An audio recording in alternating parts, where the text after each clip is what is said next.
Hello, welcome to Wasting Time Podcast. I'm Chris. Hello, Chris. A new look, Wasting Time Podcast. It's about time we finally rebranded. It's been some time since we last kind of changed our look, so we have a new thing going, which I'm very happy about. Yep. So I guess everyone should see it across our socials. A new logo, a new look and feel for the podcast, which I guess will be linked to a lot of things we're going to be doing in the future. Lots of exciting stuff, right, Chris? That's right. Yeah, lots of new features, giveaways, fun things to kind of get the audience involved with us that we haven't really done before. So very excited about that. We should probably give a shout out to the third member of our team who's been working behind the scenes. Mr. Greg O'Grady's made all this happen. So huge thanks to Greg for all your hard work. It's been incredible what you've done. Yeah, very talented man. So yeah, looking forward to that growing and flourishing.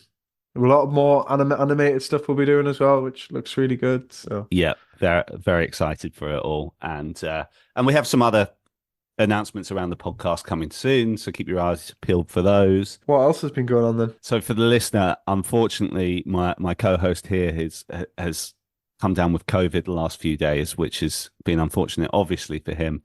But also it was unfortunate for me because I was in the Northeast to... well, not only visit you, but the last part of our trip was visiting you and your family, which was unfortunately cut short. That was a bit of a bummer, but you're doing okay now? Big bummer. We're getting there slowly. I'm functioning more so than I was last weekend. So yeah, but very disappointed not to see you and your lovely wife up in the Northeast. We had some nice plans. I mean, these things happen. It was a real shame though. But yes, we will have to make a trip down south with my daughter at some point. Bring her down to London and absolutely show the big lights. Yes, but yeah, no, I'm doing okay, mate. Apart from that kind of hiccup last weekend, had a very good time otherwise, and yeah, no, all good. Excited for a lot of things we mentioned before around the podcast. Is there any music things you want to discuss? I mean, there's a few new releases I guess we could touch on that I've been listening to.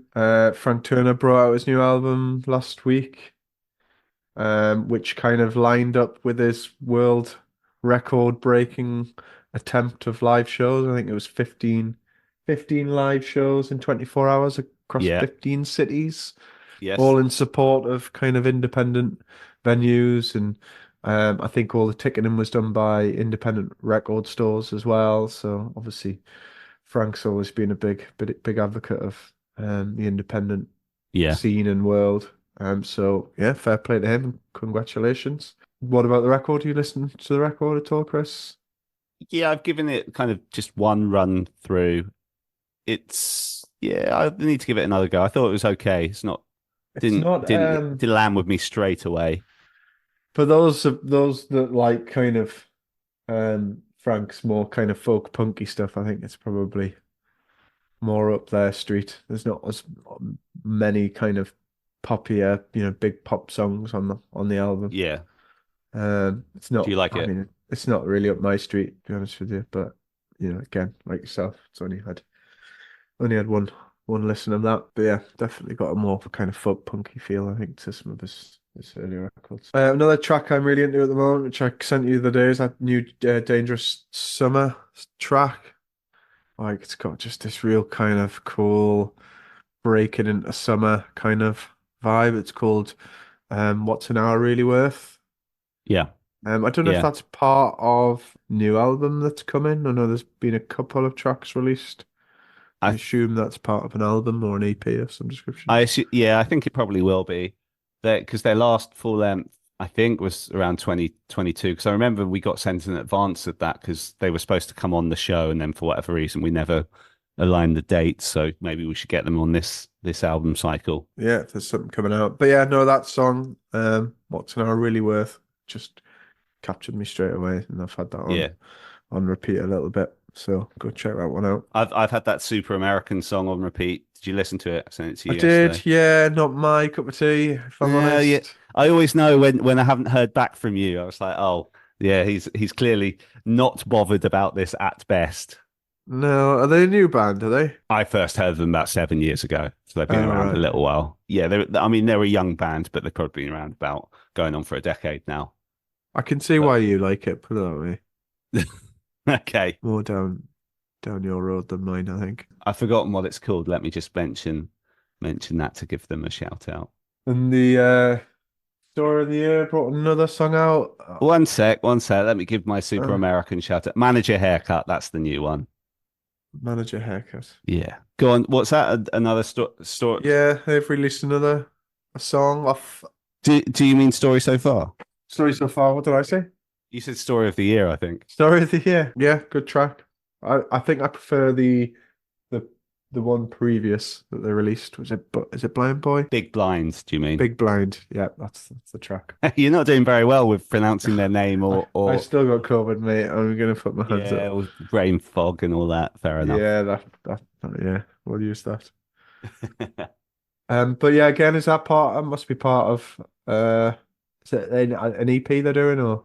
I heard on the grapevine there's a new record coming, a new full length, I think. We might hear more in a few weeks, I guess. Well, maybe we should just get into this episode then. Yeah, let's do it. And timing is quite good on this one. So today's guest is LØLØ, and LØLØ recently announced her first full length, which is called Falling for Robots and Wishing I Was One, which is out quite soon, June 7th. And looking at the track list, it includes a lot of singles that are out already. So she recently released the song Kill the Girl. And if you go on streaming services and click on Kill the Girl, you get that and 7 other songs, which I think are all part of the album. It's like 15 songs on the album. But yeah, LØLØ has been around really kind of, well, since 2021, I guess. I want to say she blew up, like with doing covers on TikTok, and then Hopeless Records came in, put her on tour with the Simple Plan New Found Glory tour. And she's kind of just gone from strength to strength since then.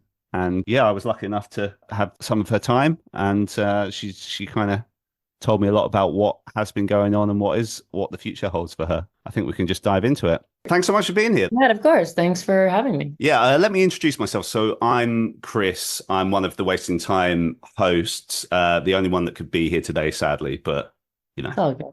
that's all you need. You're good enough. We don't even like the other person. No, I'm just kidding. Exactly. So you're LA based, right? Yeah, I'm from Toronto, but I live in LA now. How long you been down there for now? I've been coming like for long periods of time since March 2021, but like I moved here in January 2022, and I put it in quotations because I'm like touring half the time. Of course, yeah. Really only here for like at most 6 months at a time, but yeah. Okay. Has it been a nice place to live, during those Oh my God, periods where you're actually living there? because it's so sunny and like happy. Toronto, UK, it's like pretty like dark and gloomy. Yeah. So yeah. Where are you? What city are you in? I'm kind of like half an hour southwest of London. So, I'm kind of London suburbs, but I'm nearer Kingston's my nearest town. Okay. Which you may have heard of. It's got a big music scene, but I'm kind of like local to London as well. Nice. But yeah, I almost crossed paths with you one time actually, because you'll probably remember there was a Hopeless Records mixer at a place in Shoreditch just before Slam Dunk. Yeah. And that was fun. but yeah, I didn't get to say hello to you there. It was but you were there? I was actually there. Yeah. Oh, damn. That's fun. Yeah, it was a busy occasion. It was very busy and it was so loud.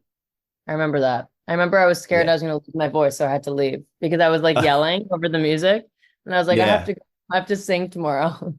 Yeah. First Slam Dunk appearance as well. Like, obviously, Before we get into that stuff, I'm just curious. Like, so now that you're based in LA, doing music full time, what's a typical day/week look like to you when you're not on tour? But I'm not on tour. It would be like wake up, walk to the gym, come back, do either like an interview like this or film TikToks, unfortunately, and then go to a session at 1, be done around 7, eat dinner, rinse and repeat. Okay. When you say session, do you mean a writing session? A writing session, yeah. Okay. Do you have like regular writers, or do you kind of like have meetups with other people around LA and stuff? Yeah, I mean, I do have people that I work with more often, but a lot of the times it's like I'm walking into a session, meeting someone brand new for the first time. I also I'm not always doing writing for my own project. I also am signed to a publisher here called APG. Okay. So they put me in sessions with other artists, so writing for their projects, and also just like pitch sessions. Like I'll yesterday I was writing a K-pop song. So it's Oh, like, really? Wow. yeah, so I do a lot of like songwriting for others as well. But speaking of your own stuff, obviously we're not that long since Poser was released, the EP. How's that been received? Yeah, it's been fun like putting out like I finished all of these songs before my tour in the fall, so they've been ready for so long. And now Yeah. it feels good to just like release them slowly. And I'm excited because my next single is when we're announcing my album coming out. So that will be Nice. a long time coming. And just like, I'm so excited to just, everyone's been like, when are you doing an album? When are you doing an album? So I'm Yeah. excited to tell them. But yeah, it's cool. Poser was like the, it was a little bit more like indie alt girl rather than, a little less like rock, more like indie girl. I don't know how to Sure. explain it, but that's how Yeah, it yeah, I know felt. what you mean. So Yeah. it was a fun one to do. What's your favorite song on it? Oh gosh. Probably Hot Girls in Hell, honestly. I feel like that's like my favorite song. But that or You and the Tin Man, which is the next one. Those two are probably my favorites. Let me, sorry, wind things back a little bit to the kind of like growing up in Toronto. What were like some of the music you kind of grew up, the first music that you were into growing up in Toronto? So I was like obsessed with Green Day, Avril Lavigne, and Hilary Duff. Those were like the trifecta that I was like obsessed with. And then I was also obsessed with musicals. Like Annie was like my favorite thing. So like, and The Yeah. Wizard of Oz I loved. So I had like a Wizard of Oz CD, Green Day CD, a Hilary Duff CD, and the Avril Lavigne CD. And those were like the things I would cycle through as like a young child. Okay. Which I honestly feel like it kind of is a very accurate amalgamation of what my music has become today. Like, if Hilary Duff and Billie Joe Armstrong had a kid, could be me. That would be LØLØ. Okay. Yeah, that Could makes be sense. Lola. So yeah, I don't even like I don't remember how I got into that stuff, but yeah, I don't know who I literally always ask my mom like who told me to buy a Green Day CD? Like, or I mean, I didn't buy it, obviously. I was like six or Right. whatever. Right. But I was like, my mom's like, I don't remember even. She's like, I don't know. She's like, I think we went to the CD store and you picked it out. I was like, okay, I had taste. But Yeah. like, I don't know what would have possessed me to do that. So it could have just been a happy accident. I could have been like, ooh, there's a red heart on this CD. I'll take the American Idiot one, please. I don't know. Got you, got you. I have seen you elsewhere cite that they're like your favorite band. So are they like if there was like one big artist with it, I assume it would be them still with it. Yeah, they're like my all-time favorite. Like I go through phases of like right now I'm really into Boy Genius. Like I always have like a new favorite like currently, but I would say Yeah, like top number one would always be Green Day. would be Green Day. I actually went to do you know Billie Joe Armstrong has that band, The Cover-Ups, that he does with like Yes. Kristen. Oh, were they? Because yeah, he's so jealous of him. Yeah, I went to they did two shows in London. And this, you're gonna hate me. I'm not the biggest Green Day Billy Joe fan as well. I was my friends were opening, so I was kind of invited with them. But like, Wow, don't get me what do you have wrong. against Green Day? I was grateful to be there, and no, it's nothing. I don't have anything against Green Day. I think Billy Joe Armstrong's an amazing person, a great rock star and stuff. It's just it never really Really? clicked for me Are you a Blink personally. 182 guy? I am massively a Blink 182 guy. Okay, Yeah, so that is you why. called that straight away. So that's Yeah. why, because it was either or. Like I remember growing up, it was like you were either a Green Day person or a Hmm. Blink-182. It was never Yeah. both. And So it's that's so why. funny. It still kind of continues to this day. I think it Because does. I think it totally does. yeah, because for me, I'm a bit older than you, I think, like so like I was maybe 11, 12 when Dookie came out, so I was old enough to be into it, and it was just I thought it was fine. And then when Enema of the State came out when I was 16, I was like, oh my God. You know? That makes sense. I get that. See, I was like, I wasn't so into Blink-182, but I I always liked them, but I Yeah. didn't know, I don't think I had the CD. So like growing up when I was a kid and I was just like listening to Green Day, that was like, I guess I just got used to them. But I knew like some of the songs, obviously, just like growing up around the scene. But like, and now I Yeah. obviously know all the songs. But I think I feel like I got into them more also when I was older, and I was like, okay, now I can just like YouTube it. And I saw you talk about in another interview that you kind of crossed paths with Green Day randomly in a bar. I mean, I loathe to make you repeat yourself, but yeah, if you could just share that story real quick, No, and you're so good. if since then there's been any other kind of crossing paths with them as well, obviously feel free to add that. Yeah. So, well, I didn't really cross paths with them by accident. What happened was Okay. I stalked them. No, I'm just kidding. This producer that I did my whole like first couple EPs with was staying at the Sunset Marquee, and I was out with my friends at this karaoke birthday party, and the producer messages me and he just texts me Green Day at hotel. And I go, what fucking hotel? I need an address immediately. He says Yep. Sunset Marquee. I didn't even say goodbye to my friends. I called and the fastest Uber black SUV. I was like, I don't care how much money I'm spending to get me out of here, like ASAP, like the fastest car. And I called it, and I was literally at the Sunset Marquee in 5 minutes. I just happened to be like 5 minutes away. And then I walked through the door, and my producer's like, wait, what the fuck? How did you get here? And I was like, why do you think I asked for the address? Like, I'm coming. I'm meeting them. And right as I walked in, this friend that I have that used to work at BMG, so he knew Green Day, was like, oh my God, you're here? Green Day's here. What the fuck? Because he knew I love them. And I was like, no way. And he's like, I have to introduce you. I was like, okay, sick. And he introduced me. And it was actually only Billie Joe and Mike. Trey was not there. But I went up to Billy. We got introduced, and I was like, I know this is LA and we're not supposed to do this and like fangirl over people, but I have to tell you, like, you are literally the reason I make music. I love your stuff, blah, blah, blah, whatever. And he was so nice. And we ended up like, there was just like a small group of people at this bar. And then like when the bar closed, we all went into, there's like a studio downstairs at the bar, and we like listened to music and we were dancing. Amazing. I literally like spent the night with them. I Uber Eats McDonald's. I got Billy what did he get? Like a McDouble, whatever the fuck. But we ate McDonald's together. Oh, wow. It was, I was chilling with them like all night. It was like the best night. And then the next day we were like Instagram friends, and he told me that he checked out my music and he liked it. And I was like, I could die. I could die now. I don't know that's what incredible. else. Like, I don't know where else I'm going from here, but right. What other highs can you hit after that, right? Peak happiness. Yeah. So that was really cool. I've seen them one other time. I saw them a year later at Rob Cavallo, the producer of like all those songs. Yeah.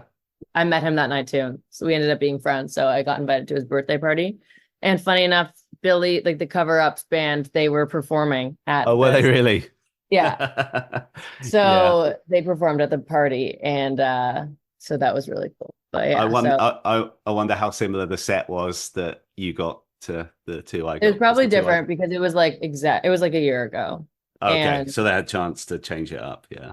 Yeah, it was probably different. And then Rob went up and did some songs and stuff. But yeah, it was really cool. It's just like, I feel like so many people are like, don't meet your idols, like, because you're going to be disappointed. But like, I feel like my idol is the coolest guy ever. And I'm so happy.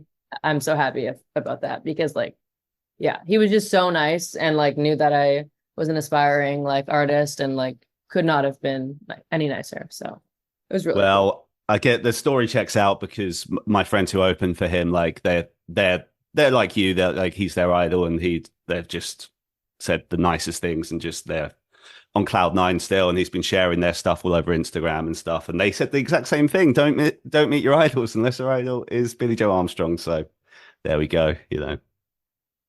I love I hate hearing when like you like someone and you find out that they're an asshole. It's like, oh, it just ruins them for you. Oh, I'm happy that didn't happen. Has that ever happened to you? Although you probably that's not one you're going to want to share publicly on the podcast. Not one I would share, but I mean, I actually did go to a concert of someone that I really liked once, and I guess he was in a bad mood. I won't say who it is because I feel bad, but he was in a bad mood and was kind of mean to the audience. And it made me not like him anymore. Focusing back on your career, just so in those early days, like when did you know that you had like this killer voice? Was that something that you were kind of aware of as quite a young child? Or oh my God, no, I don't think I had a good voice as a kid, or I like growing up, I literally like couldn't pronounce my R's, so I was a fucking loser. So I like I wasn't really like I I never knew I had a good voice. I would always audition for the school play. I never got a good part until maybe like grade 5. Like, so, but even still, then I would like be in my camp play. I wouldn't get a good part. But then I think I realized that I had a good voice when I was in grade 8, like just about to go into high school, because I got Annie in the play Annie, and I was like, oh, do I have a good voice? Like, this is crazy. Like, how did I get that part? And that's when I kind of also started having more confidence and stuff. But like back in the day, I don't think I thought I had a good voice. I mean, even now, like I think I have a cool voice. But I mean, I'm not like an Ariana Grande where I carry like, doing the riffs and shit. Yeah. But I feel like I'm a better songwriter than I am singer, if that makes sense. Oh, like I interesting. can sing, obviously, but I feel like what makes me special as an artist is like my songwriting. Because like I'm like not like a crazy belter or anything like that, you know. What stage did you start performing open mics? Like 16, I guess. Or no, sorry. Maybe 15. Yeah, whatever. 15, 16, like around then. 14 to 16. Whenever you're starting high school. How old are you? I don't know. Yeah. Did you kind of like build up like some kind of small following from doing that in those days? Or no, I mean no, I don't think so. I think that I also was just learning guitar. Just like I probably was terrible at the open mics. I remember like sometimes there was like 3 people in the room. Like, but I was kind of just doing it to like meet other people in the industry, because once I realized I wanted to do this, I was like, I also realized I knew nobody. My parents knew nobody in the industry. Like, I just didn't know where to begin. So I kind of did that to like hope that like maybe someone would be watching me, and then like, oh, whatever. And it kind of helped. It did help me meet people, and it helped me meet like my producers that I first started working with in Toronto. And obviously, correct me if I'm wrong on any part of this, but from my understanding, it was kind of like, like during the pandemic when you really kind of attracted attention through the whole TikTok thing. What I'm curious about is before that moment in the pandemic, what was life like for you? Like sort of back in 2019, 2020, what were you doing full time? What was, I wasn't doing music full time. I was doing music. I was doing sessions, but not every day. And I put out a song. I actually had a song on the radio in Toronto. My first song ever like got on the radio, because we have this like program in Canada called iHeartRadio's Future Star, and basically it's because we need more Canadian content on air. And so there's like, I should honestly know the name of this because I studied music in university, but I forget what it is. But basically, there's these things, and for our economy, it's better if Canadian artists are on the radio and whatever. And so the radio needs to have a certain % of Canadian artists. So my first song got chosen for this thing, and so it was all over the radio. And I was like, so I was doing that, but then I was still I was working part-time, and it wasn't until like after the pandemic until I was like full into music. I know you did like the reworked covers and stuff. Like, so I think it was what the plain white tees one that was was that the one that really blew up for you? Yeah, well, because that was the trend. That was the first trend I saw that was like, hey there, Delilah, like switch the perspective. And I was like, after I did that, I was like, oh, like I can do this for so many songs. Like that would be easy. And so I did it for a bunch of songs. And then I kind of just stopped after I felt like I ran out of all the songs. I was like, okay, even though now years later, I could probably do it with so many more songs, and I should really do it. But I did. I actually had that written here. Like if there were any songs now from that period that you were like, oh, I'd like to do a rework version. I miss doing that one.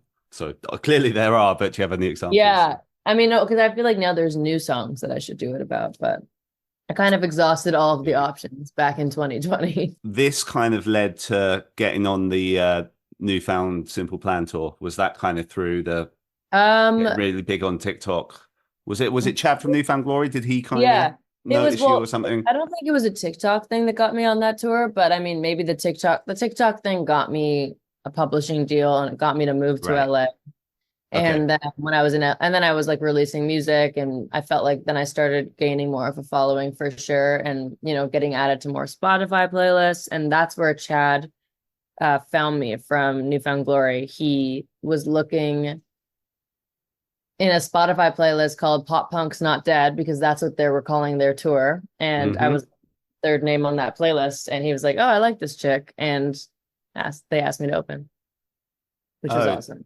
Very nice. But you Yeah. know, obviously the pandemic got in the way of that a little bit, but Yeah. Well, I still went on the tour, but it was supposed to be with Simple Plan as well, and then Simple Plan backed out last minute because they weren't comfortable with like touring during COVID, which you know totally get because everyone was getting COVID on tour. So, but the tour ended up being totally fine, and I wasn't sure if I ever got COVID, and I don't think same with Newfound Glory. So we actually kind of got out unscathed, and it was a super successful tour. But who jumped on that? Was it Less Than Jake or Hot Mulligan or both? So it was both, yeah. I seem to remember that Simple now. Plan got replaced by Less Than Jake and Hot Mulligan, and so it ended up being 4 bands instead of 3, and it was honestly so awesome. I love both of those bands.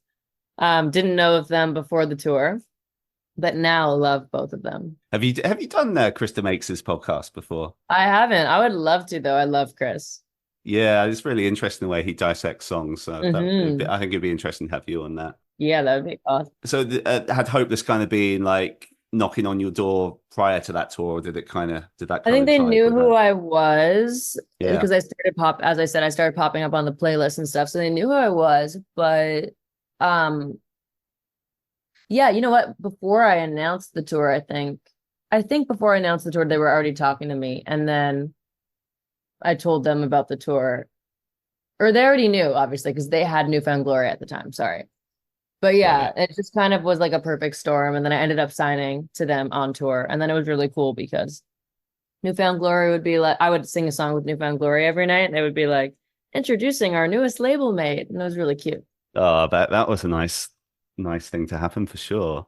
And yeah, so I guess you've been with Hopeless since. The people I know at Hopeless are really cool people. Who's your favorite artist on Hopeless aside from yourself?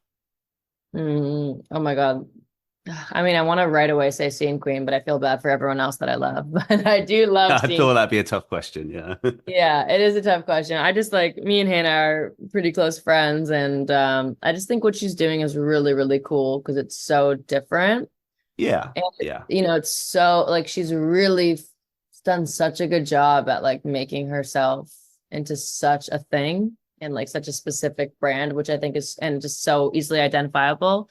And I think it's very, very impressive. And I think she's a very smart lady. So I'll pick Hannah. Just, you know, gotta do it for the girls. But yeah, I love so many artists though. No offense, Dan Atlantic, like so many. Yeah, we had so I spent a lot of time at that Hopeless mixer talking to Noah, and we had Noah on the show not long after that, who is awesome. Yeah. He's so nice. New record out as well. Yeah, so actually, speaking of that mixer, so that Slam Dunk trip, that wasn't your first UK run, was it? Because did you come with Leah Kate the year before? Yeah, it was my second time in the UK. Okay. And had you been to the UK like outside of music prior to No, my first time was on tour with Leah Kate in 2022 in the fall, which was so fun. And we did London on my birthday. Nice. And it was like such a good show. It was like my favorite show of the whole tour, probably. We did London. We did 2 nights at the Islington Academy in like the smaller room. Instead of doing the bigger room, we just like did 2 nights. They both sold out. It was awesome. Oh, in the room upstairs. That's very cool. Yeah. Oh, nice. Any favorite UK spots now that you've been here a couple of times? Like food spots? No, I guess. Do you know what? Like Wagamama's awesome. We could go food spot. I just meant in general, like cities and towns and stuff. But food spots, we could go that as well. Yeah.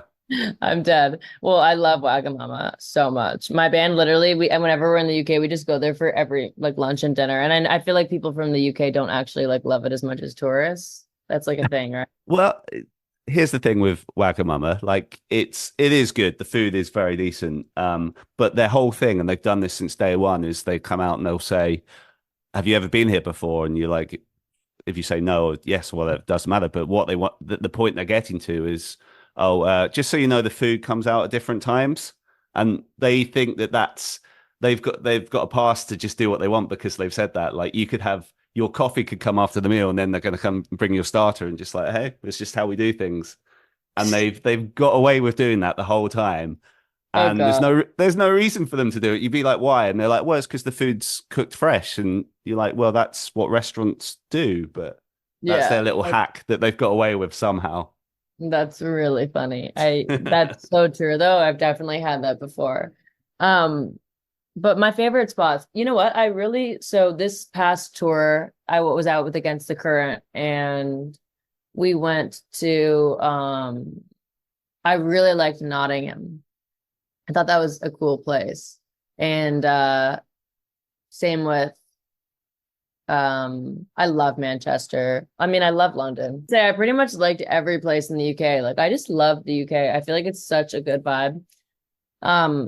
And I just love whenever I've been there, it's been like the Christmas markets, and it's just like such a magical time. So I gotta say, I don't really even have a favorite. I like everything. Awesome. We're very short on time now, so I'm just gonna like a couple of final questions, if that's cool for you, and then we can wrap this up. Aside from Billie Joe Armstrong, who I assume would fall into this category, is there anyone else you've been particularly starstruck by since you've kind of been in the music world and rubbing shoulders with people? Like that I've met? Yeah, sorry. I mean, I was definitely really starstruck when I met Simple Plan. Yeah, you were on the reworking of I'm Just a Kid, which that was to mention before. Yeah, that was insanity. That was after I met them. But yeah, the first time I met them, I was actually gonna I was like meeting them before the tour and to have a writing session with them. And it was like in Ojai, which is like an hour and a half away or an hour away from where I live. And I actually thought I was gonna throw up in the car because I was so nervous. I'm trying to think who else I've met that I was starstruck by. I don't really get starstruck that often. So I would say maybe that. Just Yeah, I mean, Canadian heroes, so it makes sense, you know? Yeah, exactly. What else have you got planned for 2024 that you're allowed to say at this point? I know you mentioned the album, so I assume when is this coming out? I'll probably release this week after next, 2 weeks from now. So after April 4th? Yes. Yeah. Okay, I mean, I can if you're announcing something on April 4th, I can. Yeah. Well, I'm announcing my album. Yeah. But yeah, that's like my main thing that I'm super excited for is album, and then hopefully headline dates around that. I'm announcing a tour soon. Oh, I think I'm gonna have been announcing it already after April 4th. Yeah, before April 4th, I mean. So yeah, a summer tour.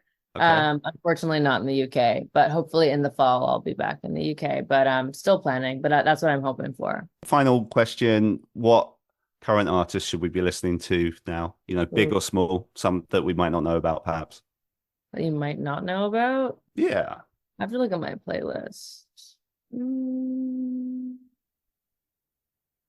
Well, like, so Boy Genius is my current obsession, but you probably know about them, I would assume. Yeah. Well, my roommate actually and my best friend just put out an EP. His artist name is just Gus, but his Instagram is You Love Gus, and I think he's fucking awesome. So okay, good shout out. Yeah. Okay, is that Gus spelled Gus? Yes. Look out for him, listeners. Yeah. On that note, I think we can wrap this up.